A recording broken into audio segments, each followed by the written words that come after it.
Yo, yo, yo. You already know who it is. Price, Rob, Visky, Brah Migos podcast back.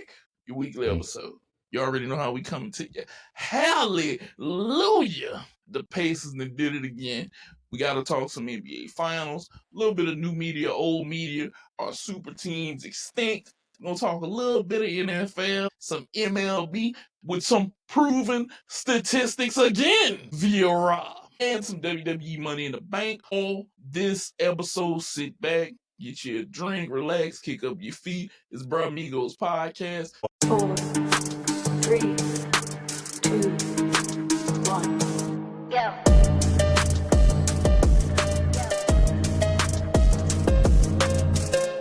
Rob, what up? Visky, Yeah. we are back. Our weekly episode, all three of the bros in full effect. NBA Finals recap.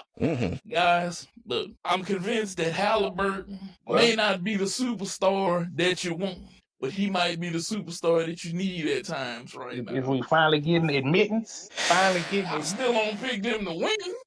Yeah. I ain't stop picking them to win. I ain't picking them to lose either. But they might not lose if he continues to come through in the clutch at times like this. He noticed the mismatch. He took Case and Wallace off. He hits the shot. Bam, they win. But I don't think the Thunder gonna go down too easy like that. I think that it's gonna be a dog fight for this one. Absolutely.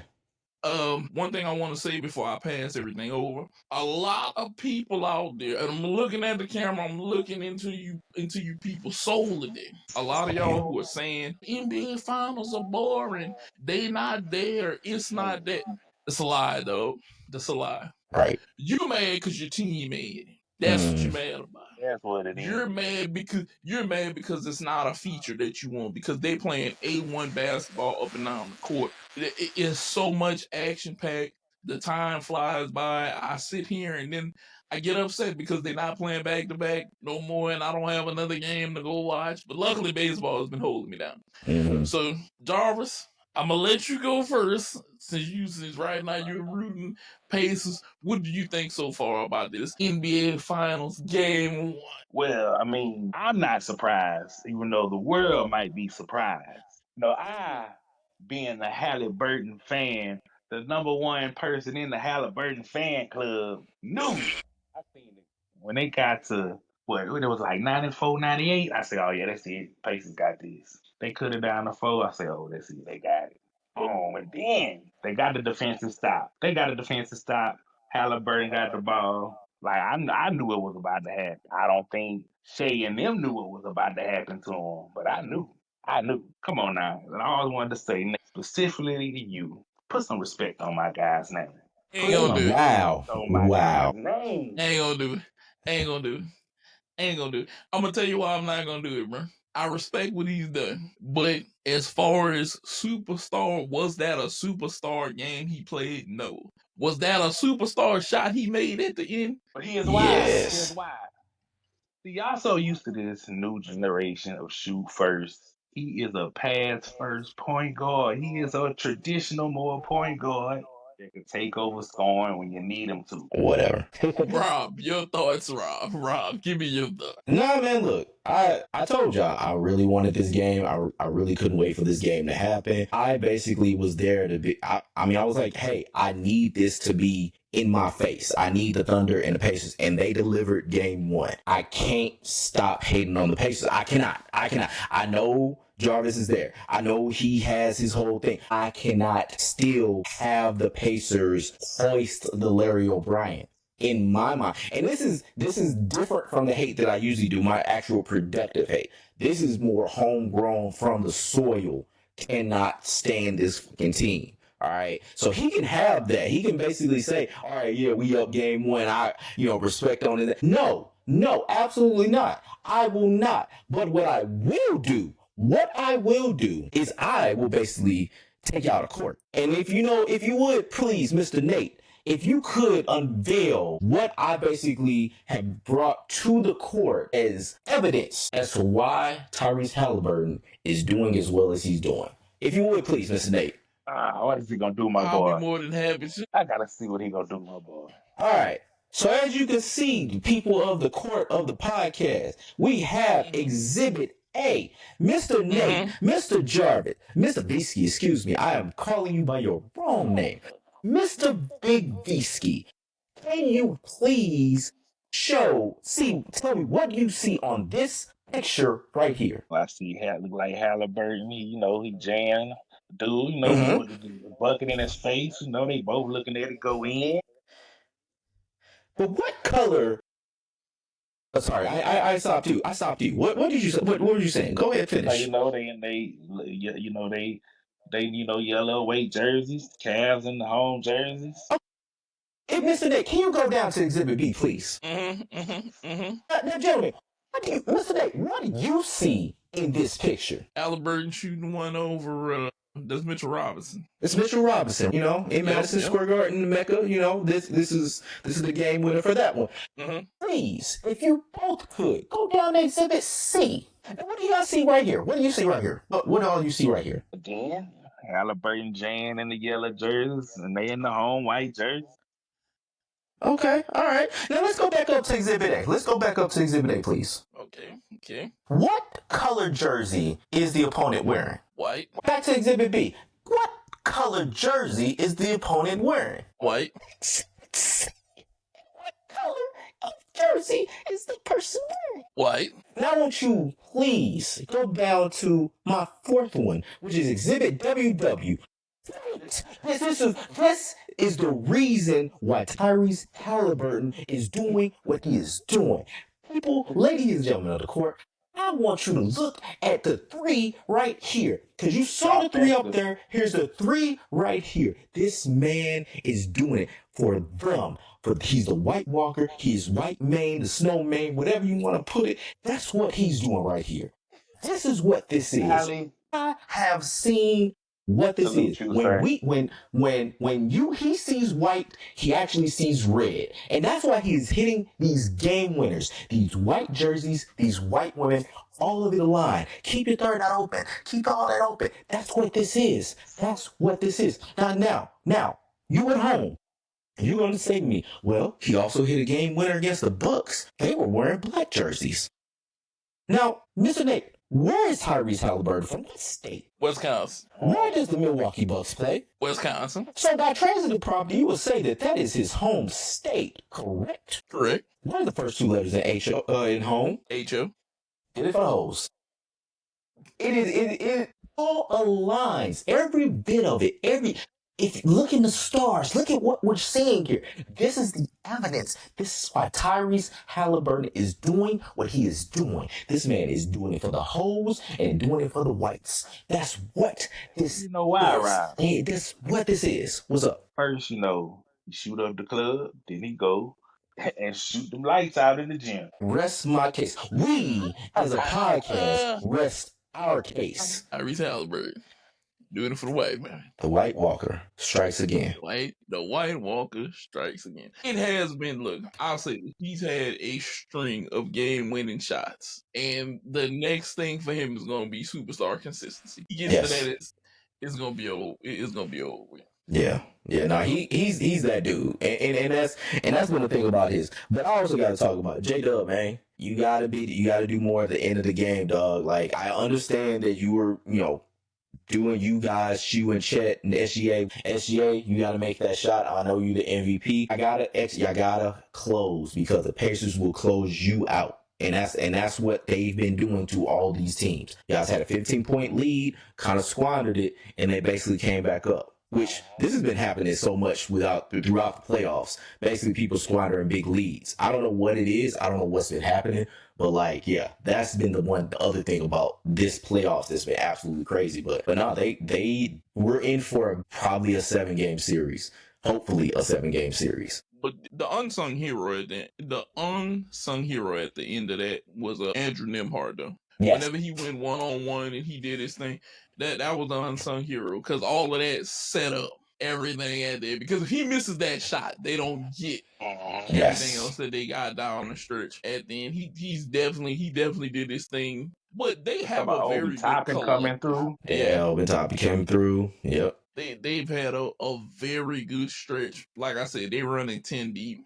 They did their thing. They did their thing. They made the comeback. But I'll say this. I think tomorrow night, don't be surprised if OKC comes in there and they say, hey, we going pillar to post. We ain't giving it up this time. Because at the last second is when Indiana did this and they took the lead for the first time in the game. So I wouldn't be surprised if Sunday they come out and say, you know what, pillar to post, y'all not getting this. Yep. And we gonna win and get this thing 1-1. And I think that they're definitely gonna try to steal one in Indiana so that this series doesn't come out anything more than 2-2 by the time they leave Indiana. It's gonna be good though. Yes. I'm kind of It's gonna be predicting good. we see the same suit we follow. Indiana gonna win the first two like every other series. And then that's gonna be the deciding factor. Can they finally win a game? I don't think that they're winning the first two. I think that the Thunder gonna make sure that tomorrow night they don't leave their fans disappointed. Isn't it the same Nate? Isn't it the same Nate that said they wouldn't win in the first? Hey, they barely won the first. They did barely win the first one, nigga. The Thunder's still the better team. Yeah. In the win column, they got a W, right? They'll have an L. Oh yeah, it's a W. No matter how you get it, now they got it. Look, it's gonna be. I predict the L coming Sunday. It's gonna be like what Thanos said: balance is all things should be. Like the L is coming. They gonna even that shit out. Boy, to me, the unsung hero that people forgetting about, Rick motherfucking Carlisle. Oh yeah. I feel like he kind of been out coaching, and that's how he has been able to get them to win because he is doing a little bit of out coaching. Remember, he has a ship already, playoff experience. Yes.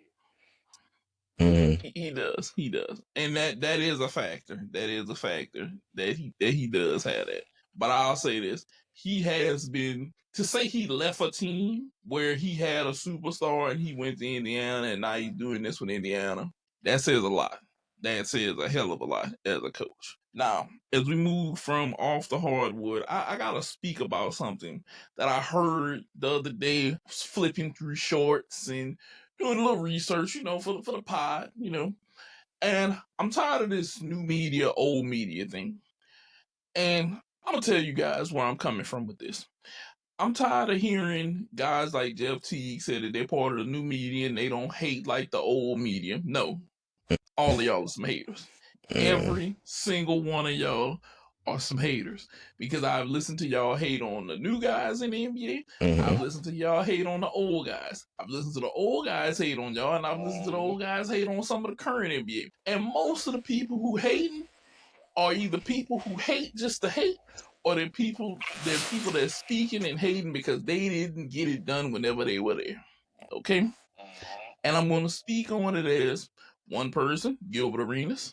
I feel like Gilbert hates at times just because he didn't get a championship. And he's mad that Nick Young got one, even though Nick Young wasn't the player that he was. That's why Nick Young constantly rubs it in his face.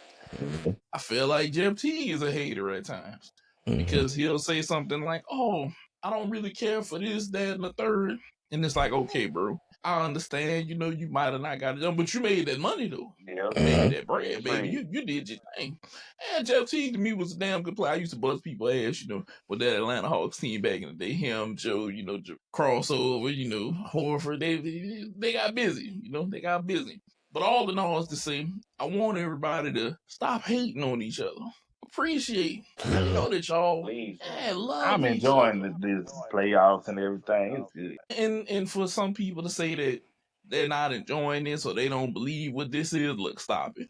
This is a great playoff. This is gonna be a great playoff series. And no matter which direction it goes, Thunder champions, this is gonna be something epic to watch because it's two new teams. It's not the Lakers, it's not the Celtics, it's not this or that. You got somebody who's going to win a championship funded off of the back of Paul George. And I hope that he feels some type of way. It's actually, look, shout out to Basketball Illuminati that actually uncovered it. This actually traces all the way back to Kurt Thomas. Like, it's a very, very long story. It was in their last episode, but essentially Kurt Thomas being shed for cap space essentially led to this NBA championship. Literally, like the Paul George trade, the Sabonis trade, like everything. Kurt Thomas on the Suns basically led to this moment. I like to think of it as Paul George failures manifesting in the two teams rising from the ashes. Yeah. Playoff P? No. Regular season year. Playoff P. You need to try to make the playoff P. I mean, You don't even want me and Rob to jump down that rabbit hole of him getting paid and not playing. We won't see him if he decides to stay in the league that long, get paid again. Till it's almost contract time, baby. nigga. Well, we're gonna see. I don't expect to see him play good. I'm maybe predicting look, if I had to do an over under 60 games next year, I'd give him under. Oh yeah. This nigga 45, maybe 40, 50, maybe. Yeah, and 41 exactly. Spread about throughout the season. Sprinkle me, baby. Like throughout the season. He taking 22, 25 games off easy. Mm-hmm. I doubt he make that 65 games. At least 1 month injury. One. Like out for a month for something. Don't know what, but it's gonna be something. Your choice, Paul George. Your choice. I'm thinking he gonna say ankle. That's me. But don't worry, guys. He's not gonna podcast. All right, Yeah. He's not gonna do it. That's the difference. That's what's holding him back. Is him coming to these podcast mics that's basically making him hurt to where he can't play no more. Dog. That's what it is. All right. You want to talk too much? Yeah. Because your body works together. Your tongue bone connected to your sprained ankle bone. Like all that shit goes. Like all that shit just happens. Like it just loosens his whole body up. Then basically gets hurt. That's what it is. It's happening. It's physiology. Too busy trying to do podcast, P. Huh? Hey. He need to be out there trying to get some rehab P is what he need to do. That's what he need to do. But off of playoff P to our super teams bound for extinction. Now, do you guys think that we are going to see the last of the super teams and we're going to go back to building teams up from scratch and making pieces fit? Do y'all think, what direction are we headed now? Is the super team going to be extinct? Your first. I'll take it. I think, yes, we are on the end of the super teams because the players that started, they are all getting older and phasing out of the league. And I think the younger generation, once you hear them talk about it, a lot of them don't want to do the teaming up thing. Like, they'll team up, we know, with like certain role players, but like the top guys in the younger generation, they want to play each other like the old days. They ain't trying to teammate with motherfuckers. They're like, I want to whoop this nigga ass. Stuff like that. So, and it's sad to say it's our generation, the dudes at our age started the whole teaming up thing. So now that we all getting old, that's in the next 5 to 7 years, I say for sure 7 years, it's gonna look completely different. What about you, Rob? So I will say yes and no. Because I say no because essentially I think that, well, let me start with yes. I'll say yes. No, sorry. Let me start with no.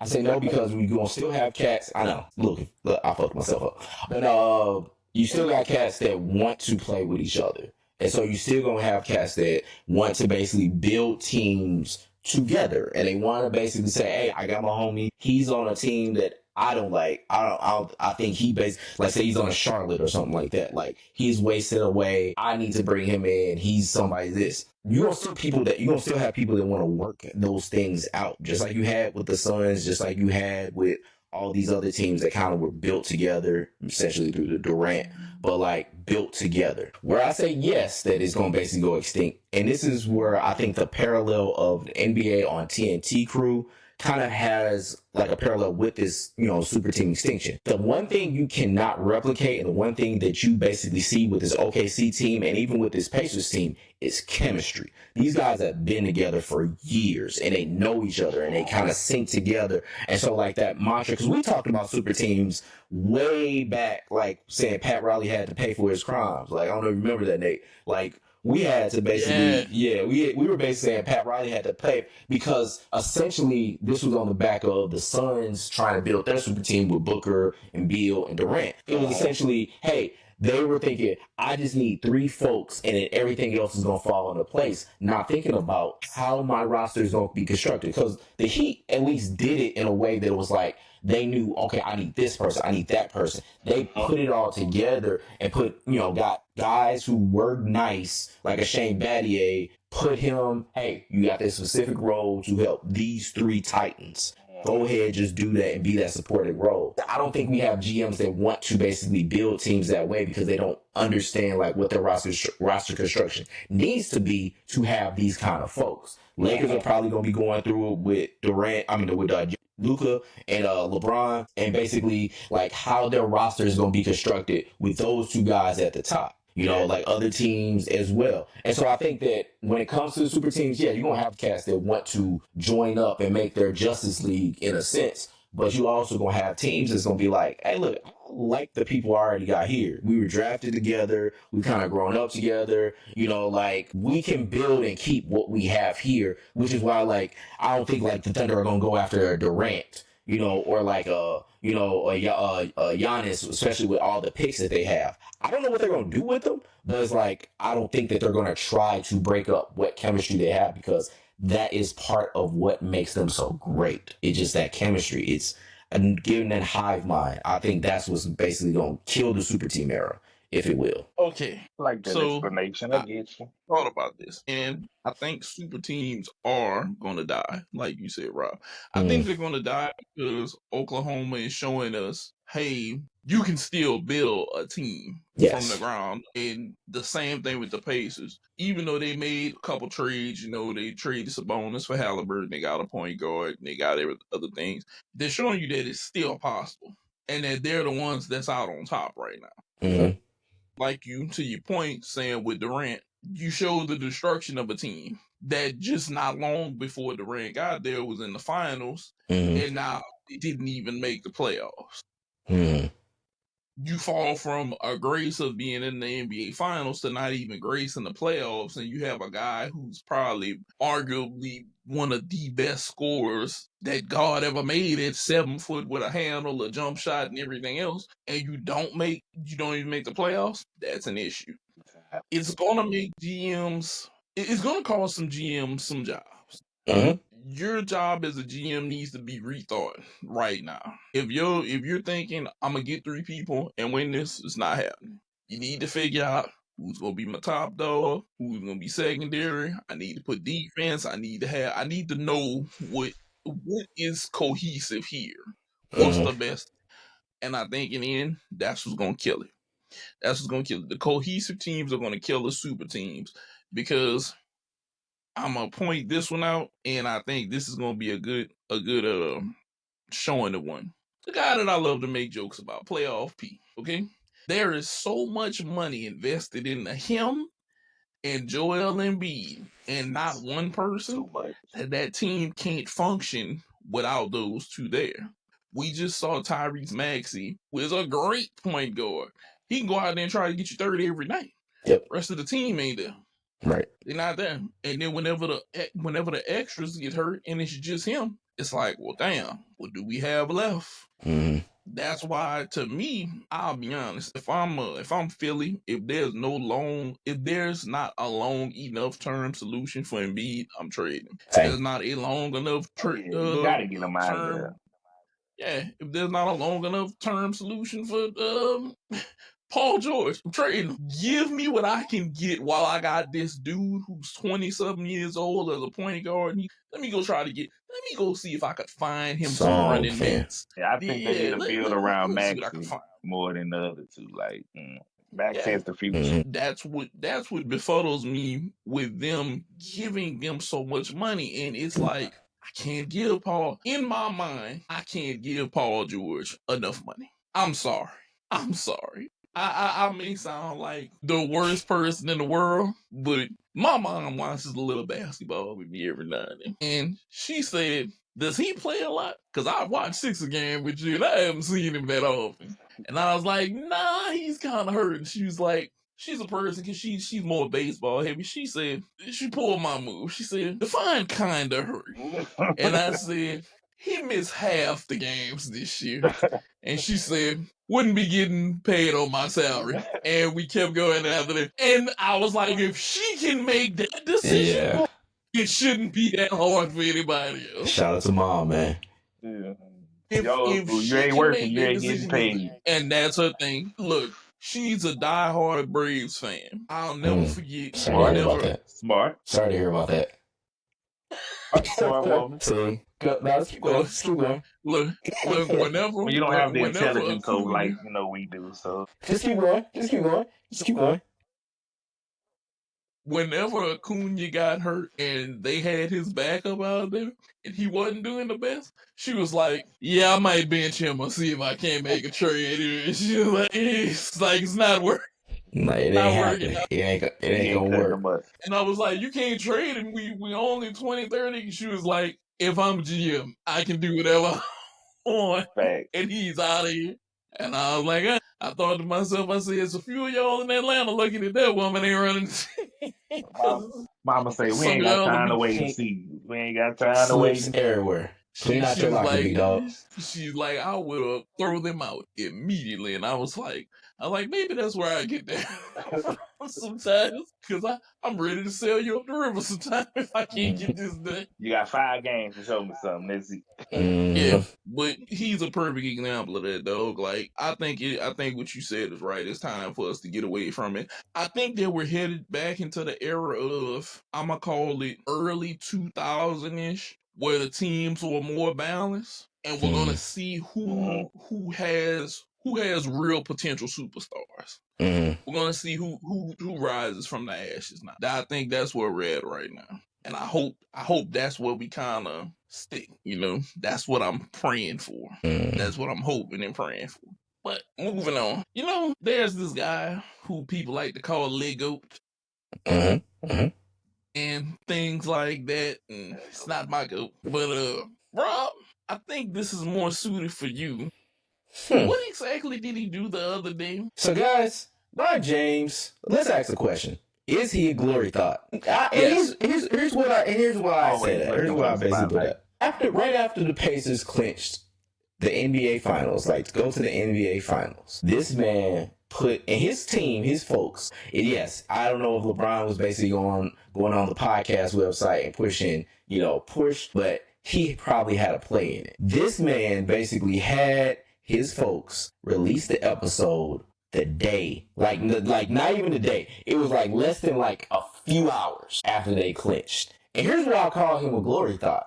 Because the thing about it is that would be the time to be like, hey, we have an NBA Finals to basically talk about. We got to basically bring everybody up to speed on these two teams. But yet you want to put out an interview with you and Luka, knowing damn well people going to want to basically hinge on that. ESPN want to be all over that shit. And you going to put out that right as they basically clinch. Come on, dog. Like that, like you can't give them a little space to breathe? Like nothing? That's a little all the spotlight. Like just people gonna talk about you for the rest of your life, Hall of Fame career, all that kind of shit. But you ain't gonna let them have a minute? Come on, big dude. Like and what Nate was talking about, how people saying this whole thing was boring. That would have been the time to basically get people to get tuned to what was actually gonna be happening with the NBA Finals. But you wanted to basically put that shit out. And granted, nobody talked about it. I don't even know nobody knew about it before I said this. Like, I might be breaking news to some people, but I basically went to sleep late that night when the Pacers clinched, woke up, and I'm seeing this episode on my little thing saying that basically him and Luka have like this interview. And I'm like, that couldn't wait a week? I couldn't wait till like the off season? Like, come on, dude. Like, let's be for real, dog. Like, LeBron, you gotta stop that, dog. And I'm putting it on you because we know how much control you have over all this shit. It ain't just like, oh, I don't know. I don't know when people get traded. I don't know when things happen. Like, no, fuck that, dude. Man know everything. He probably sit in the meeting himself. Yes. He can never tell me that he doesn't know exactly what's going on. And we know that he's a glory thought because he wants you. Look, you know what part of it is? Part of it is I don't want to be behind Mike. I don't want to be behind Mike. And I understand. 23 casts a huge shadow. Yeah. A huge shadow. It's what he helped change the league, dog. He the reason y'all getting paid. Hell, if anything, I'd have went and signed him. I'd have been like Jumpman James. I can't even lie to you. I'd have been like, hell yeah, I want to be like Mike. Yeah. But like, I may not win 6 championships, but I'm gonna try to get as many things. Get all this money with him, shit. Oh yeah. Because trust me, Mike does not worry about any of Mike. Nothing. Got mega yachts and a racing team and a bike racing team and all kind of other stuff. And Mike get full of that liquor, boy. Man, He nigga. ain't worried about nobody. All the cigars, he's smoking the cigars back to back like Booth. But he don't even care no more. Mike is like, I'm in there. Mike said, I don't care about nothing else. With Mike not giving a damn about what's going on in the NBA, to us giving a damn about what's going on in the NFL. Transition. Aaron Rodgers, after the wait, the non-COVID vaccination lion QB has decided to sign with the Pittsburgh Steelers for $13 million. Bro Rogan. And a lot of people are saying, About time. but here's the thing though, Visky. It's like, now what now? What are you gonna do? Because if you ask me, Steelers, I just want to let y'all know, y'all just got just good enough not to be bad and not bad enough to get a good draft position next year. That's what y'all just did. Being relevant in the playoffs to me, and I don't know about nobody else, but if I was the Steelers, I need a quarterback. Yeah. So to get a quarterback, I need a high draft position, right? Yeah. Well, that means I can't win games. If I was the owner, and I know that y'all are going to say that this is probably one of the most corrupt things that you could ever do as an owner, but I wouldn't care. I'd rent me a yacht for the players, and I'd say, hey guys, we're going to go to the yacht every weekend. We just go chill. How y'all play is how we play. Right. Look, you get tired by second half, look, put the second team in there. Go in there.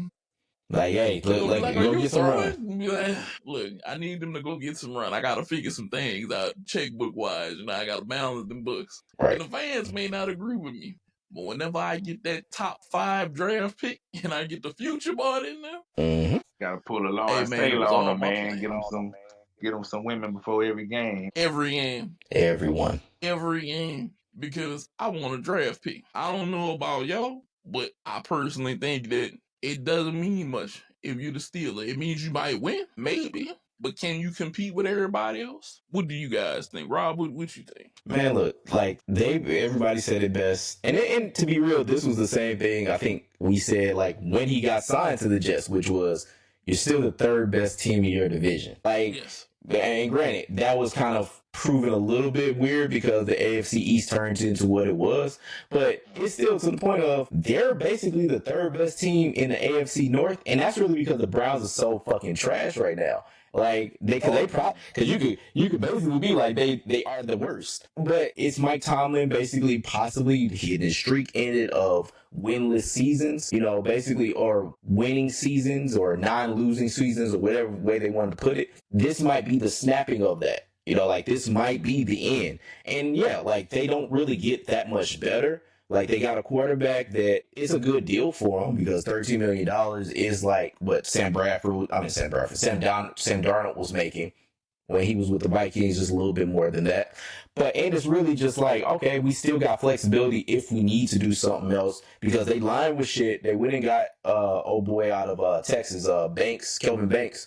But like they still need I still need more, you know, like this is going to be something that's going to give them better than what they had with Mason Rudolph, but it's not going to basically make them better than the Bengals, not going to make them better than the Ravens. And that's who they basically got to contend with at least 4 times a year between those two teams. And so, I mean, they still shit, but they're going to probably be 9-8, which, like you said, going to put them out of a draft position, or a good draft slots. It is what it is. What you thinking, Bisky? Does this help them any? I mean, it gives them a little boost, but I think that's only lasts for a couple games, maybe just the excitement. But we already seen what Aaron Rodgers done in the past couple years. You know, like he on his way out. Like, I don't even know why he even playing this year. He could have just retired. But yeah, that man on his way out. He ain't about to lead him to no Super Bowl, not in that division. No. That ain't about to happen. Ravens and Bengals. Nah. Well, Bengals defense really ain't that great, but the Ravens defense for sure. I don't know what he think he gonna do on the Ravens defense. Not a damn thing. It's gonna come down. Turn to a shrimp real quick. Like it's gonna come down to week 18. They 8-8. And then they fighting to see if they're gonna have a winning or losing season. You know what? But I think we gotta stop overlooking the biggest part of possibly like a opportunity, like a really marketing opportunity, especially when you talk about with that division. Life alert. You got a man that's basically an old ass motherfucker that's playing on this old ass squad. Life The alert, people that bro. were Steelers fans, probably median age is like 60. The people that's like outside and living in that area. So now you got an opportunity, life alert. I'm giving you some free game right here. You have an opportunity to go to that man and basically say, hey, or go to that team, say, look, we will sponsor y'all. We will put a little bracelet on like where your your wrist, where your plays are, and just tap it just a few times. When you just call, because we know somebody like, what is it, Roquan Smith, Trey Hendrickson, basically they could get a deal in Cincy. Like, we know those motherfuckers gonna be coming around the corner. So let's go ahead, let's do something about this. Let's make some money here, all right? Life alert. Hit up that boy. Say, look, tell him it ain't no ivermectin in it. There is no vaccine in that bracelet. All right, just tell him to tap it a few times. Like when he's in danger, it's gonna be a lot. So just get some good batteries for it. But yeah, no, life alert. Hit that boy up. I'm telling you. Yeah, they definitely gonna have to look. It's coming now. I don't know what he think he might do, but Steelers, look, you had a chance this year. Okay, a few times. 21. If the Steelers have a losing season, that Shador pick is gonna come back to slap him over and over and over. And if he becomes successful in the NFL, we're gonna look at the Steelers and we're gonna be like, how dumb were you? Who was smoking that day? What happened for this to happen? Do you and really I'm gonna see look him at him. becoming successful at the Browns? Do I see the Lord and Savior Jesus H. Christ basically becoming successful with the Browns? I don't think it could happen, dog.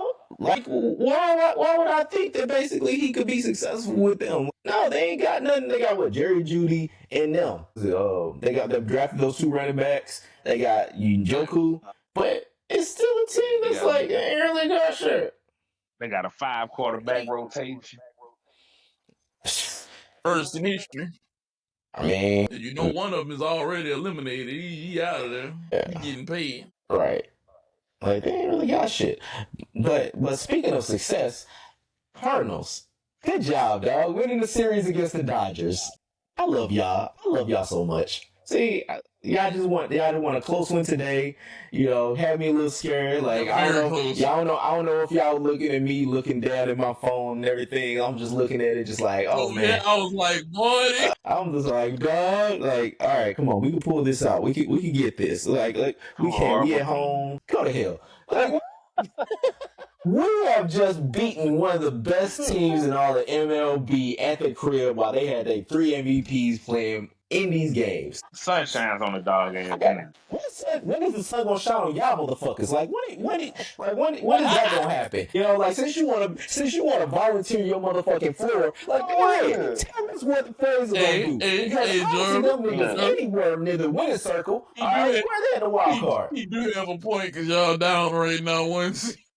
Nigga, You know when it shined on us? When we won the series against the Cardinals. That's when it shined on us. How about the 15 times you motherfuckers went to the playoffs and that basically only shot on y'all once? We got 2 this whole century, dog. How many y'all got? How long ago? 1. And like how many times have y'all won the World Series? At least ours was only a few years ago. Like ours was this decade. I mean, it wasn't this decade. Was it this decade? 2001. Either way, score or motherfucker. Like, no, man. Like, we got the same amount as y'all this century. No, it ain't the same amount. We still 2-1 this century. We got 2. Two of them things. And we've gone to the World Series more times this century, too. I can't even remember.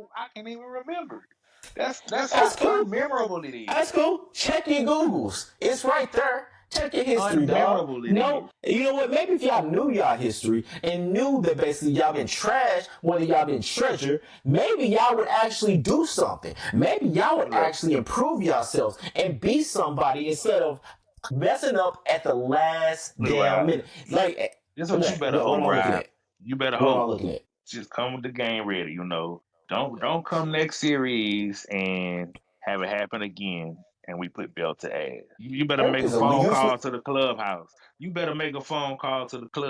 And say, look, fellas, we can't take another. You know. But hey, it happens. It's right. It's okay. It's okay. Right? Hope is a useless trait, just like y'all are. Y'all are useless. Y'all got nothing to y'all. Y'all can't even. Y'all ain't even play in y'all own city. Y'all in the county. Y'all in the burbs. We down in the thick. We down in the thick. We down there right off Clark Street, right there by the arch, right there. Like we in like the hood. The hood is like right there. Basically, you go where Cass Avenue, all that. No, we in the city. Y'all basically had to go white flight all the way up to Cobb County. So y'all can't even stay in y'all city. When the podcast is over, what's up? Go ahead. When the podcast is over, you do me a favor. I want you to call Nate and you ask him some tips for the Cardinals to see how to beat. That's what you do. I need to do that. I need to do that. For some tips. That's what you need to do. Because I mean, my hands got rings all over. I mean, maybe you should find out, what y'all need to do to basically fill out your hands. Maybe fill out one hand instead of like a half a hand. Like y'all got like two fingers so right bad. here. He got to talk about 2 decades ago. Ain't that so? I ain't got. All I got to talk about is the scoreboard. You sound like me as a Cowboys fan right now.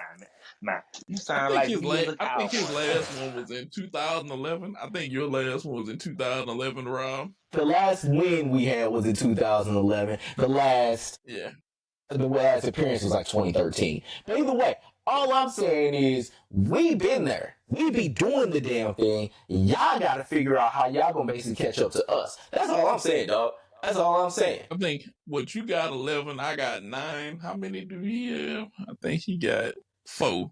No, is it 4? He got 4. No. Yeah, he got 4. Yeah, since being in Atlanta, not the Boston Braves, the Atlanta. That I think. Yeah, it's true. How you gonna say Dose.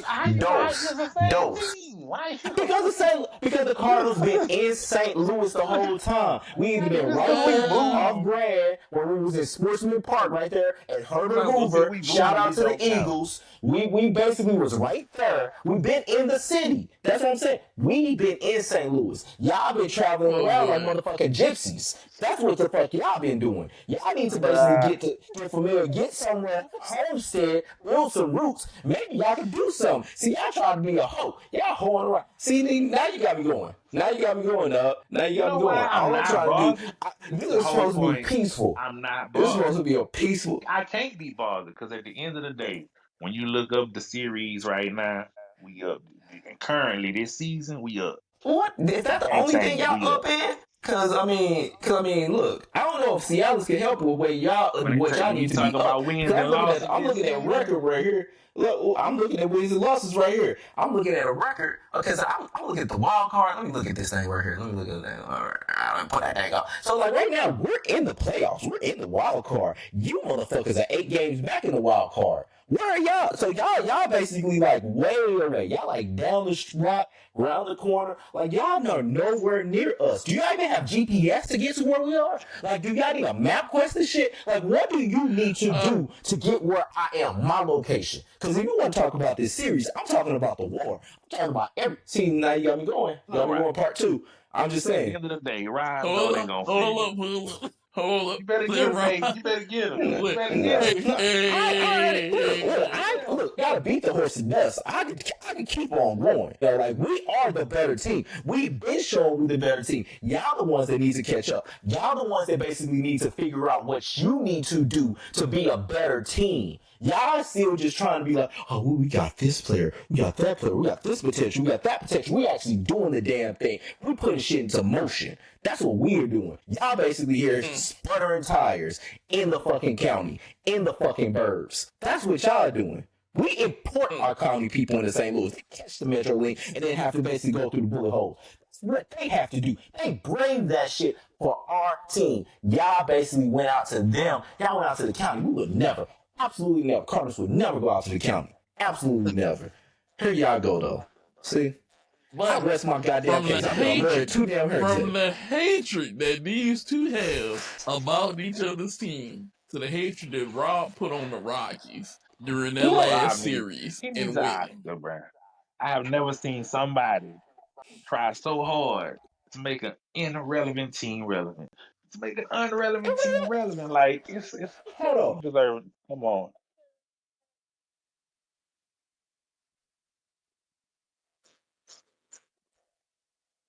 So, Well, hold on, we Rob. still all in the news. We always in the news, baby. See, we on national Look, news. You gotta turn on St. Louis news to Yeah, get because it's caught a up. homicide. You know what? Murder victims basically getting national news. That Ain't is nobody absolutely trying to go to true. St. The body Come is on. sitting right there. I'm seeing it right there. from The body is from still right there. MLB hatred between two friends right here to Rob's hatred for the Rockies causing a sweep. Proven results again, ladies and gentlemen. I Rob hates regain all my control of the teams, show. man. He hates all my But teams. it ain't working for y'all. Y'all motherfuckers are ignorant. That's what it is.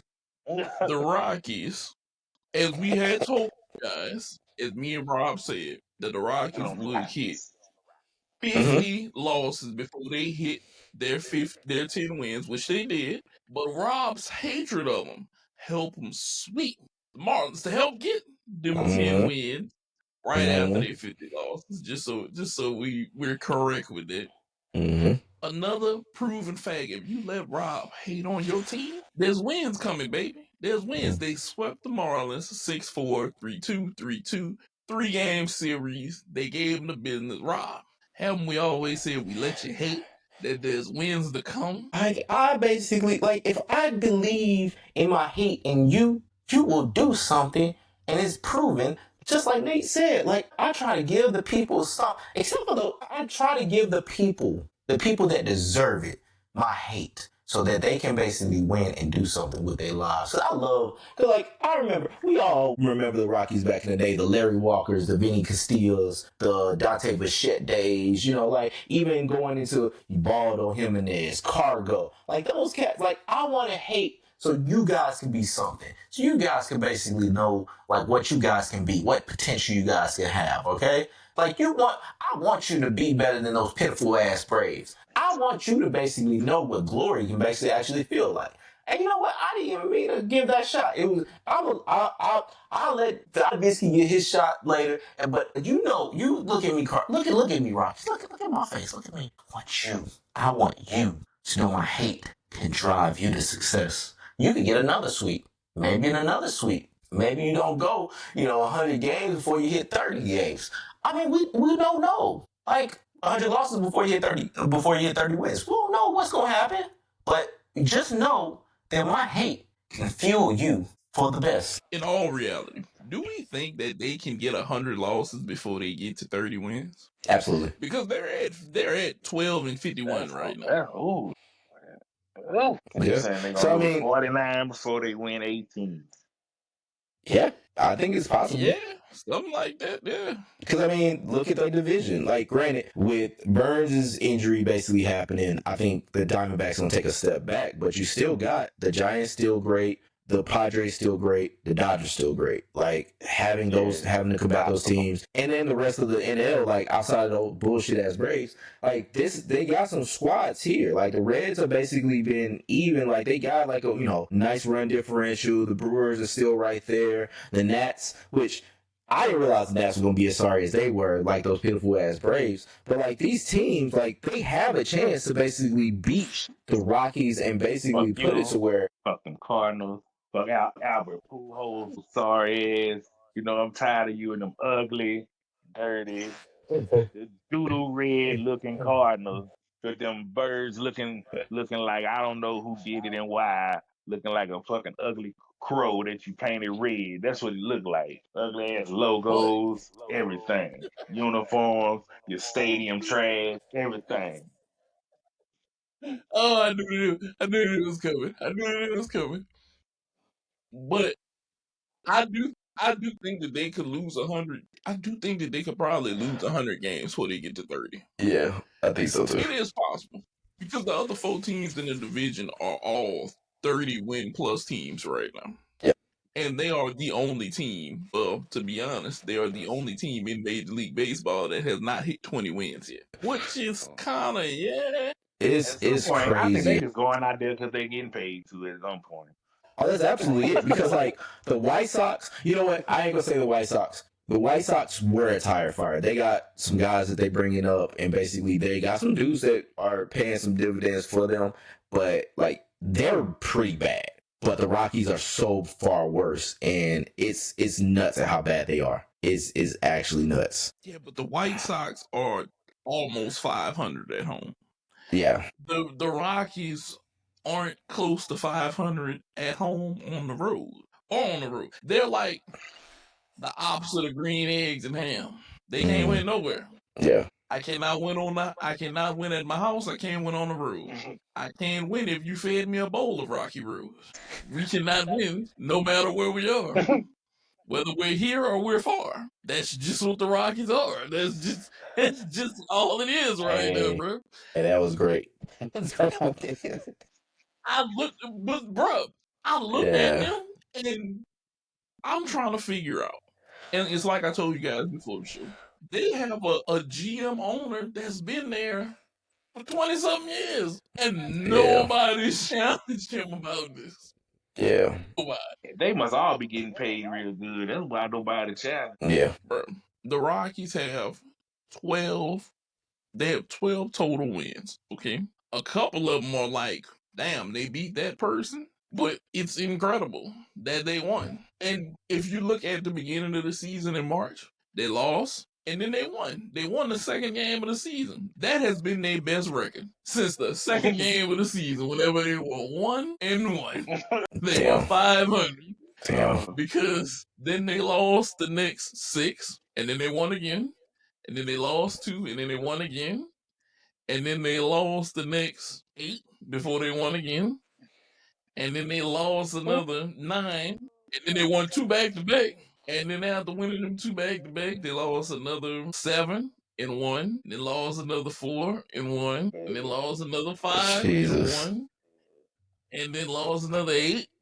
And then they won 3 in a row. Yeah. And then after they won them 3 in a row, they lost again. And they might get swept because they playing the Mets in this series. Yeah. That's a dumpster fire over there. So bad. I don't know how they're allowed to be that bad. Somebody's got to take the pin, brother. Like that's maybe just what it is. Somebody got to. But it comes down to our prediction of 4 teams out there in the West going into the playoffs. That's still gonna be wild. I'm less on it because Corbin Burns got hurt. I don't know who they're gonna have to replace him. Maybe let's go out and get somebody. Like, cause that'd be the thing. Like, I think the Diamondbacks are going to have to get aggressive in trying to keep that up because they have a chance to basically supplant. Like, I mean, the Phillies are great. So either they either got to make the choice of, hey, we're going to basically, see how this thing goes, and we ain't going to try to make no moves. Because, I mean, Corbin Burns is going to be out for at least the next year, essentially. So, like, I think they got to go find somebody, but I can see them basically being like, well, we ain't really got nothing, or we ain't going to have enough to basically combat the Phillies to get basically, or the Cardinals to get them out of those spots. So I'll say this. With that being said, that they may not have anybody to combat them, how much stake do we put in Arizona getting somebody? They've been aggressive. Like, they've gone out and gotten Eugenio Suarez. They've gotten, like, players that they've needed. I think that let me see who they got, like, prospect-wise. Like, they might just actually go out and try to find somebody just to fill that void. I think they should. They got to at least give it the college try. I think that I see them doing it more than I would any other team. Like, they seem like they're an aggressive team. They seem like, hey, we've already got a taste of the World Series. We need to win that. We need to keep this fire going, especially while Corbin Carroll is cheap. We just gave Ketel Marte some more money, but like, as we have this core that we're building, let's go ahead and get as many dudes as we can, trade whoever we need to, maybe give up Jordan Lawler, for somebody that's great. Give up some other guys that maybe even Drew Jones, who's been in the minors for a while. Like, give up some people just so basically we can go get somebody. Okay, and before we switch to our WWE and cover this, are we still out, Rob? Or are you still saying the Cubs are going to do Cub shit? They 40-24. I said that they were going to win the division. I had them winning the division. I still have them winning the division. Because, I mean, the Cardinals, as well as they're doing, like, I don't know if they'll be able to supplant them. And that's with them losing Justin Steele to Tommy John. Like, I don't know what's going to happen with the Cardinals, or if they can basically keep their going. I don't think they're going to go out and get any free agents. They've been staying pat and saying, we're going to develop who we develop, do it the Cardinal way, develop who we can develop. Even though we haven't really developed starting pitching, it probably would need to go get that. But it's still to where they're going to rely on their young core to basically get them where they need to be. I think the Cubs with Kyle Tucker, who, even though I had Austin Riley as the MVP, Kyle Tucker might be going to be the MVP candidate or front runner right now in the NL, along with Shohei and all them. But like, nah, man, I think the Cubs, I think they're going to basically still win the Central. But, you know, Cardinals going to give them a run for their money because it doesn't seem like the rest of the division will. Yeah, the Cubs are out there. Like, the Cubs and the Yankees are blasting right now because they both have plus 100+ run differentials right now, which is crazy right now. Plus 109, plus 109 for the Cubs and plus 102 for the Yankees. But you know the Yankees are they checkbook heavy. They checkbook heavy. They gonna buy their runs. One way or another. Figure that shit out. My second most hated team behind them bitch ass Cardinals. But, you know, I always hate to see the Yankees going. You know what? It's funny that, you know, you always hated on success. Like, it seems like that seems like a motherfucking, that seems like a mental problem. Like, it seems like a you problem and a them problem. It don't seem like a us problem. It seems like you just really hate success. So I don't know what, maybe it's a jealousy thing. Maybe you just have something about y'all that's like, oh, look at these. And it's the teams with basically the most World Series wins in all of baseball. Like, you got the number 1 and the number 2 basically franchises that have the most World Series wins overall. Maybe that's just what you are. Maybe that's what it is. Just like, you like, man, look at them. You be a Cardinals fan to take up for the Yankees. It would be. I ain't taking up for the Yankees. I'm just taking up for a team like the Yankees. And your bullshit ass squad. I'm on this man. Basically, I am on the righteous side of success. You are on this pitiful side of jealousy and failure. I am showing you I am a model. We are a model of consistency and success for y'all. Y'all need to basically get your little notepad, your handy dandy notebook, take down some notes. Maybe you might be something one day. Maybe that's the key to your success. Maybe you just need to put it in the hole, big dog. You just need to basically put that key in and just basically just twist it a little bit. See if it works a little bit. Just like the WWE Universe booed Baron Corbin. That's how I'm booing it. But as you talk about the WWE Universe, guys, I want to play our game, our favorite game on this here podcast. And it is Yeah, Nah, Blah, Blah. And because we have money in the bank tonight, this is a perfect chance to play Yeah, Nah, Blah with the basically match card that we have right here. So now that I'm basically going to put on my game show face, let's go ahead and kick off another edition of Yeah, Nah, Blah. So, fellas, we have, first up, the Women's Money in the Bank ladder match. We have a bunch of different ladies: Julia, Rhea Ripley, Alexa Bliss, Roxanne Perez, Naomi, and I can't remember the 6th one because I didn't pull it up. But we have them tonight. Julia, I want to say. I said Julia. Yeah, I think. Either way, we have that match tonight. So I'm gonna basically take it to that Cardinals hating, Braves loving motherfucker over there. Yeah, to this ladder match. To be perfectly honest, I'm torn. I'm kind of torn. Because I'm not going to say blah, because I feel like it's going to be a good match. But I just don't know what they're going to do with it. I don't see the vision for certain people winning the briefcase. Me personally, only person my fandom wants to see win is Naomi. You know, then I'm going to for sure be a yeah. But, you know, anybody else, I'm just kind of like, will they be interesting with them? Or unless they just winning it to cash in, like, I don't know, tomorrow or something. You know, that's the only reason I can see any one of them winning. Because, like, I don't really see them being interesting enough with the case to actually hold it long. So that's why I'm kind of like a nah on that part with them. Okay, Nate, your turn. Yeah, nah, blah. I'm kind of with Visky. I'm not going to say it's a nah. It's kind of a blah-ish. I don't know where we're going. I'm kind of with you, Visky. If Naomi is getting this, it's only 1 or 2 people I can see getting this. I'm either thinking they're going to give it to Naomi or they're going to give it to Stephanie. I think that's the 2 people who can get it. If they give it to Stephanie, are we going too fast? with her. But if we give it to Naomi, is this going to be the continuation of her, her heel run? How good could this be? Heel champion Naomi? Might be pretty good. This might be pretty good, though. You mentioned that, Nate, with the moving too fast. I feel like that's been like the trend lately. Triple H been kind of moving the NXT people through the ranks a little fast. But you know why though? I feel like it's because they don't know what if the older statesmen are getting off or they're firing or they're moving away. He's trying to bring in new talent. The problem is, I don't want to go off on this tangent. WWE got too many damn shows that they not utilizing enough people to make us love or fall in love with those people. They just pluck you. Main roster, come on, go. Main roster, and that's all we get. And you like, who is this? And that's our issue right now. That's our biggest issue. And I don't think they understand that. I don't think any of them understand that just yet. But I think it's sooner or later it has to hit them. It has to. What do you think, Rob?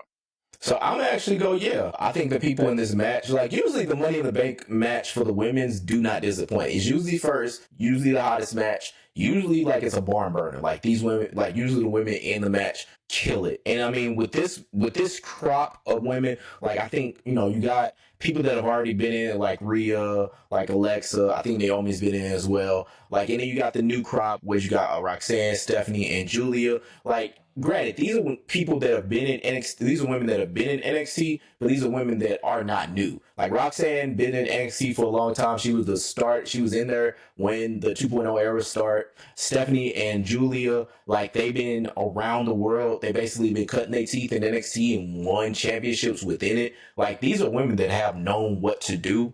But this is going to be that first big shining match that basically they're going to be in. And I think that they're going to absolutely kill it. I got Roxanne basically winning the briefcase. I think that it's going to be more of the Judgment Day angle with her basically winning it and her basically doing something with it and being that, into what the Judgment Day are doing. Like she's going to be that part of it. And just continue that on because it's the hottest thing really going right now in my mind. Like, yeah, that's my winner, but I wouldn't go against like them basically saying Stephanie putting the rocket ship on her and basically going because people have been liking her. She is a great talent, and like I think she'd make a great champion. She could.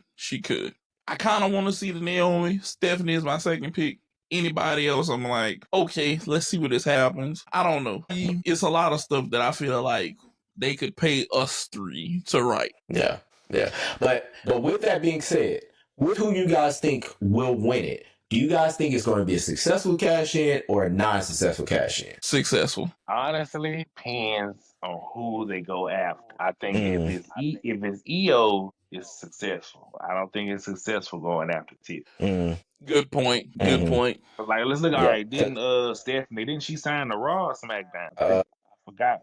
I seen it and I can't remember who it was. If it was Nick or all this talking to her. I can't remember.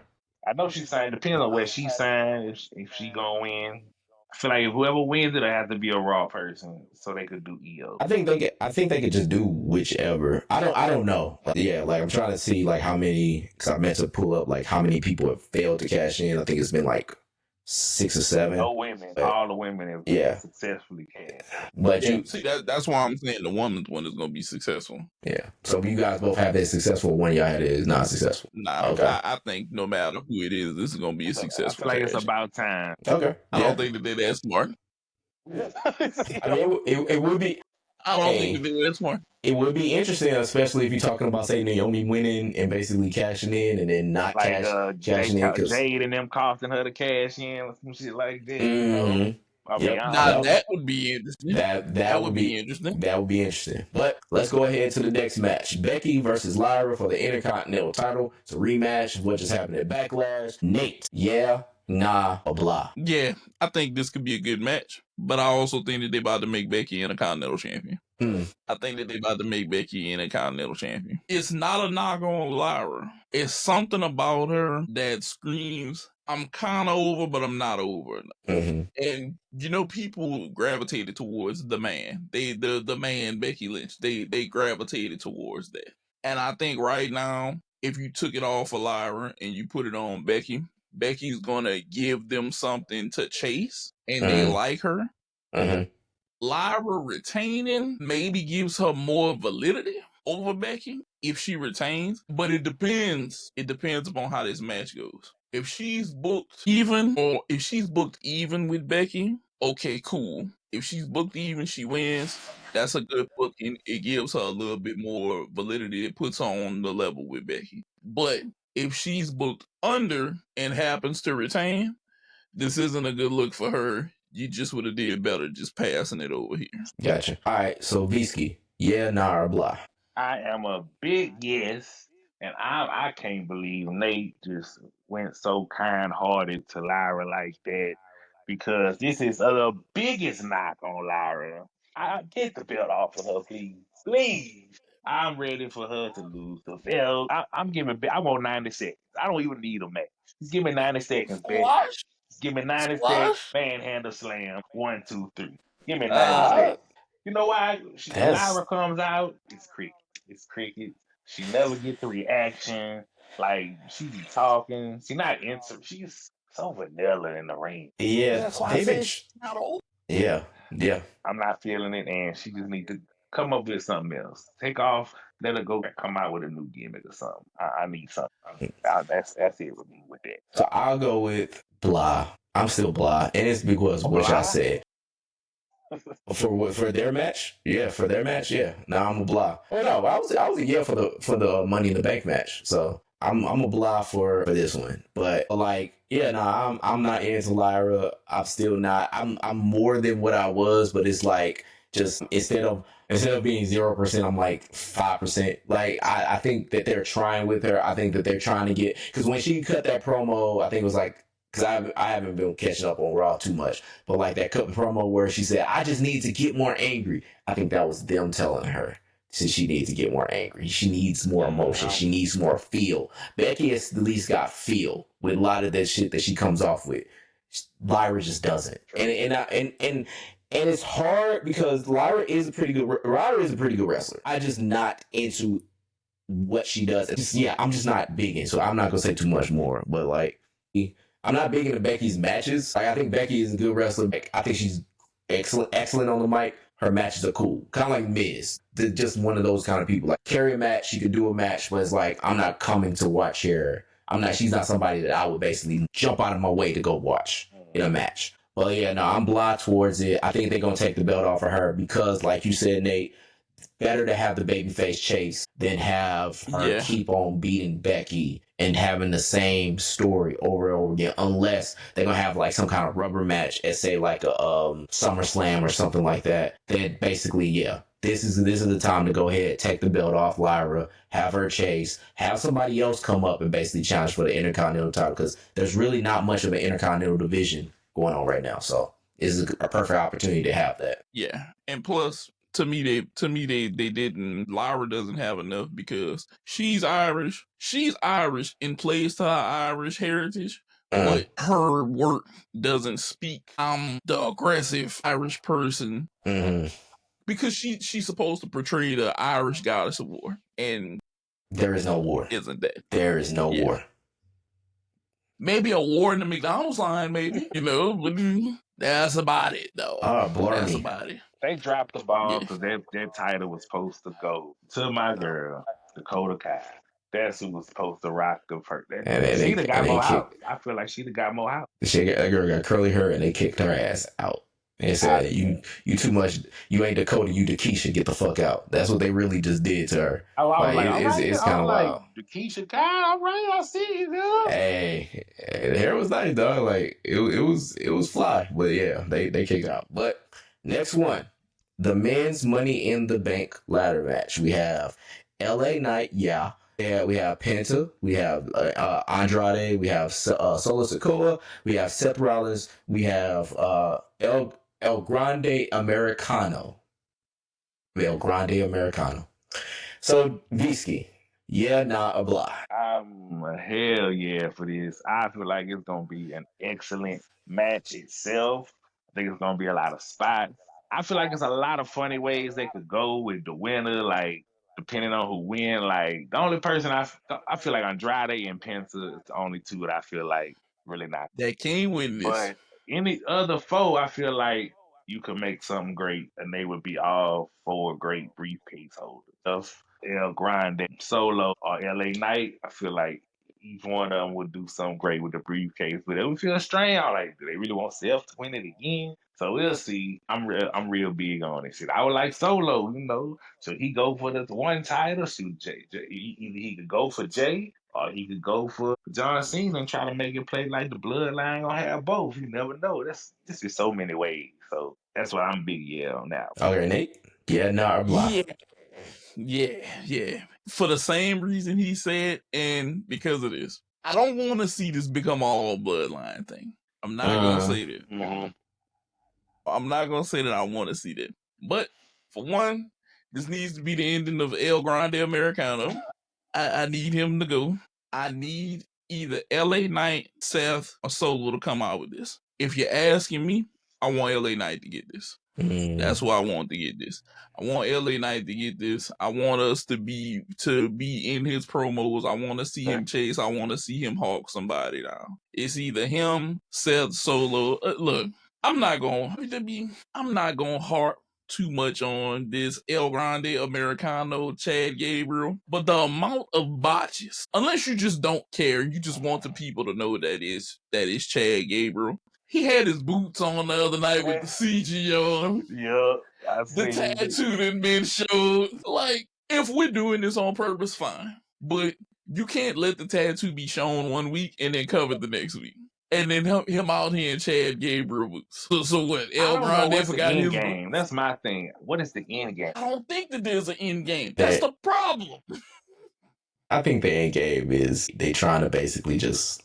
I don't think they're trying to veil this shit as much as, like other people have had it. Like, this not like the blue... No, what was Owen Hart's thing? The Blue Blazer and Owen Hart. Blue Blazer. Yeah, like, I think they're trying to basically say, hey, they're trying to, wink and smile at this. So, but I'll basically give my take on it. And I was surprised, y'all. I'm actually blah on this. Because something about this match. Yeah, it's something about like these guys being in it. It's like so like there's a case for really, to me, 3 people basically winning this briefcase. And that's Seth, LA, and Sikoa. Like, I don't see Grande, I don't see Andrade, I don't see Penta basically winning it and for having a reason to win it. And like I don't really see Seth, outside of what they're trying to do, be multiple time Money in the Briefcase holder. Like, I don't know. It's just something about it. It's like, I don't think it's necessary. I mean, unless you're trying to basically say like, okay, I'm gonna be at everybody's neck. I'm gonna be this. I see LA Knight winning this. CM Punk is the only 2-time winner, so to try to say I'm also a 2-time winner. True, that's true. So basically, you can have that match thing. That's a great point. But like, I don't know. It's like the guys that's in this match, I'm not really big into them having a ladder match. They're all older dudes, except for Penta and Solo. Essentially, it's something about it. It's like I'm not seeing the spectacle for this match, and it's like, I think they deserve it. I think it's like these guys are probably the best guys that should be in this match, but it's also there's like, I'm just not big into it. And it's like, part of me is just like, okay, do I really want to see this? Do I want to drop everything to see this? I just don't. But I'm not against it. I'm not going to basically be like, I'm not going to pass it up. I'm not going to basically be like, all right, toilet break match. It's just that I'm not big into this match. So yeah, no, I think it's going to be probably pretty good. I'm just blah on it. Respect it. Is one thing that I can say about this. The one reason that Penta's in here, we know got to be ladder spots, high flying and ladder spots. That's what we looking for from him. Same for Andrade. Now, the only thing that came to my mind whenever you said something, Rob, if you give it to Seth, this does give WWE maybe a new angle with that particular new group, the New Deadly Alliance. And to give one of them the briefcase right now, to potentially have a title go somewhere outside of where it's been bloodline-ish in John Cena and them area, you do give that group a reason to go mess with the bloodline now. That would be my reason to give him the briefcase. Now, we all know WWE creative isn't more creative than a box of Captain Crunch. If they were smart, That's why I would give it to him. Deadly Alliance, Bloodline. Okay. Or what if they Freebird ruled the fucking briefcase? Because nothing says that the briefcase That would owner be dope. has to basically be the one to cash it in. But essentially, I think it's just the match is like an open contract, like a blank check. So what if they Freebird ruled the fucking thing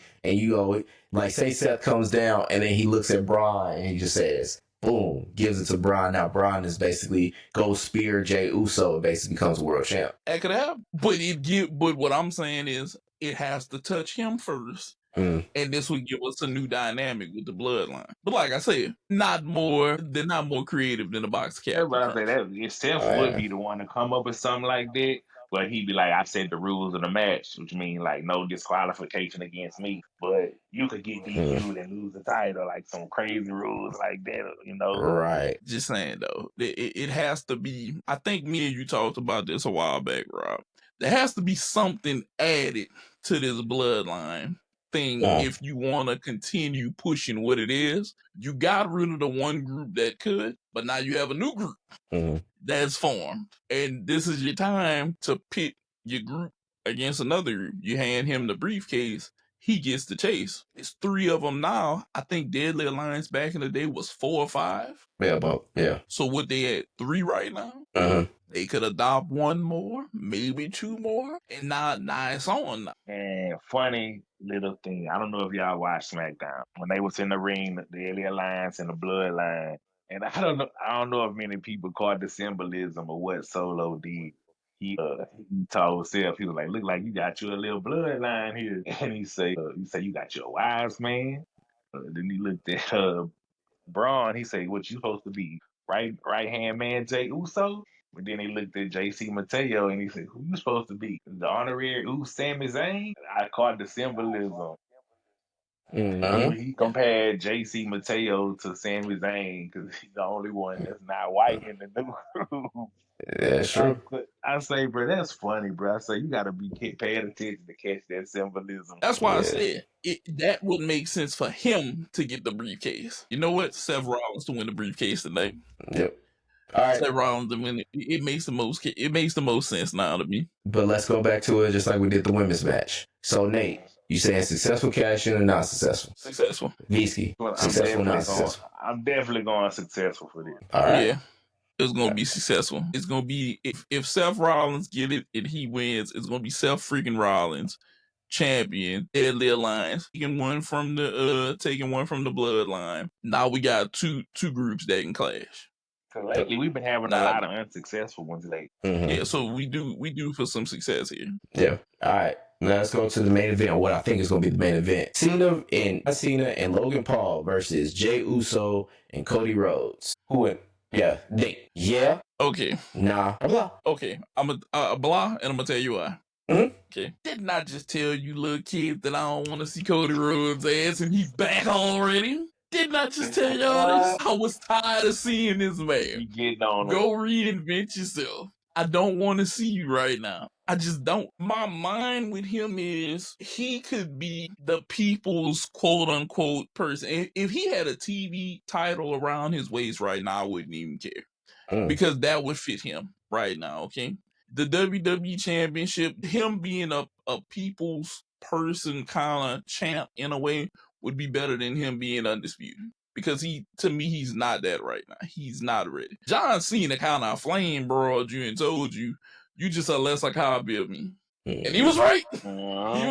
He was right. They bought you in and tried to make you me. And I really was carrying this torch. Down there is that. And the other thing is, do I want to kind of see this? Nah, not really. Logan Paul is there. He's been pretty decent wrestling. Jey Uso, he's getting his comeuppance right now. He's the guy. He's pumping. It shouldn't have been Cody Rhodes there. It could have been anybody else except Cody. Like, I just didn't want to see him run right back to this. You just lost, and now you're running back to get involved with something that has John Cena attached to it. Right. This could have went any other way, just not you. It could have been, for all I care, if Miz wasn't going to do the gladiator shit, Ultimate Gladiator, it could have been him next to Jey Uso or whoever. Right. I just didn't want to see Cody Rhodes right now. So I'm like, well, man, I'm gonna watch it. If it's good, it's good. I'm gonna be like, all right, it is good. But right now, I'm like, All right, Bisky. don't really care. Yeah, nah, blah. I'm not giving it a full blown blah. I'm just giving it kind of like a nah. I just really honestly feel like this match is just there to really tease a cash in or have the briefcase holder come out. I feel like that's the only reason it's there. And if they don't do that, then there was no reason to really have this match, I feel like. But I'm not going to give it a blah because I feel like that means something interesting must gonna happen. So that's why, I feel like I want to see that. But I'm not giving the match a yeah. I'm just giving it a nod for that. Yeah, so I'm with y'all. I'm basically a nah. Like, I don't really care for this match at all, like whatsoever. And it's like I understand that they're wanting to basically they didn't want to make it a full on singles match with having because they already did the thing with Logan Paul and Jey Uso. They wanted to basically get all these guys together and have, whatever. It's like I'm somewhat interested to see what Logan Paul gonna do with John Cena. I'd rather see them in a match. I wouldn't even want to, I don't really care to see them as a tag team. Like, I would rather see them have a match. Maybe they'll probably have a match in Saudi Arabia or something for like the King of the Ring or something like that. But I'm not even remotely interested in this match for real. This is a match I'm probably going to skip. No matter where it is on the card, maybe because I'm thinking it's going to be the last match. Like, I'm basically see if somebody going to tease or see them come out. Look.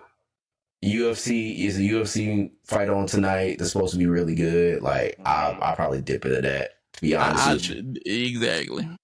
Like, I will be transitioning over there or College World Series. Like I'll basically be in something in that. Like versus like this match. Like I'm just not interested at all. But to your point, that would be actually a reason to watch it because like I don't know what's going to happen with this match. Like whether there's going to be somebody that's going to try to run up and cash in, or not cash in, or no, because it could be a cash in. It could. This could be the time that basically there is a cash in right during this match, and that's a perfect reason to have it as the main event, or at least after the men's Money in the Bank match, whenever that's going to be. So no, I mean that's a great point. That's a great point. I feel like this could be like one of the few times a man actually cashes in the night of, and the woman will hold a briefcase like Carmella did for so long. Yeah, because I think the only night I can't remember the only one I could think of off the top of my head is Kane, like that did it the same night. But he did it same. Yeah, he did do it same night. Yeah. He called it. He said he would. Yeah, but yeah, we'll see. But that was an excellent edition of Yeah, Nah, or Blah. Thank you to all the participants. Wait, you forgot a match. Dominic Mysterio, Octagon, and a Continental. I'm not seeing it right here. That was tonight. I don't see it on. Mysterio and Octagon Jr. was the name. That might be Worlds Collide. I'm not seeing it on the Money in the Bank card. Nah. What about Money in the Bank? That's not Money in the Bank. Nope. No, this ain't Michael Brown's car. Yeah. The WWE thing is right then. No, he's absolutely correct. They just didn't. No. This is the match I'm waiting on. I give the flying. You know what about the motherfucking matches? Yeah, because okay, no, this is WWE.com. This is your fault, and this is why. Because I was looking on the predictions page, and I'm looking at this all the predictions, and Dominic Mysterio and Octagon Jr. were not on there. You know what? Let's do it. Open back up. Yeah, nah, blah. All right. Visky. Yeah, nah, blah. Dominic Mysterio, Octagon Jr. Honestly, I don't know who Octagon Jr. is. Octagon Senior's sick son. Well, that helps. He owed the Octagon. I mean, I'm going to have to say nah, just because I don't know. I'm just going to have to watch and see because this is a surprise. I have no prior knowledge of any of this. So because of that, I'm kind of a nah at the moment. Pass. Yeah, pass. All right, Nate. Yeah, nah, blah. Dominic Mysterio, Octagon Jr. Yeah, I want to see this match. There's the reason I want to see this match is because this is the match that Dominic Mysterio called out Octagon Jr. If you've never seen Octagon Jr., I like to call him a semi-swole, high-flying luchador. Okay, him versus Dominic, I think, and this is just me pulling this one out because I think that it can happen. Have we ever seen Dominic do the Three Amigos? Yes. I think he done tried it before. I think tonight we might see him try to pull out the Three Amigos. I think tonight it might happen. Octagon Jr. can fly, he can move. I think that this is going to be a fast-paced match. It's going to be a lot of movement. I think that this is going to be a very entertaining match. And this is the one that I'm kind of the most excited to see out of all of the matches. I enjoyed this type of matchup. So, I'm going to say yeah. And it's not for the reasons that you guys think I'm going to say yeah. You want to know the reason why I'm going to say yeah? Because this motherfucker's Kalisto. Octagon Jr. is Kalisto. Yeah, Kalisto. I did not know this I did not know that's who well, for one, I didn't know who Octagon Jr. was. But I did not know that he's Kalisto. So yeah, Kalisto versus fucking Dominic Mysterio. Yeah, I mean, fuck yeah, let's with that go. new information, I would like to change my answer. I'm a yeah. All it took for him to know, because his name in AAA is Octagon Jr. and Golden Dragon are the two that he goes by outside of that. So he came back in, he challenged him as Octagon Jr.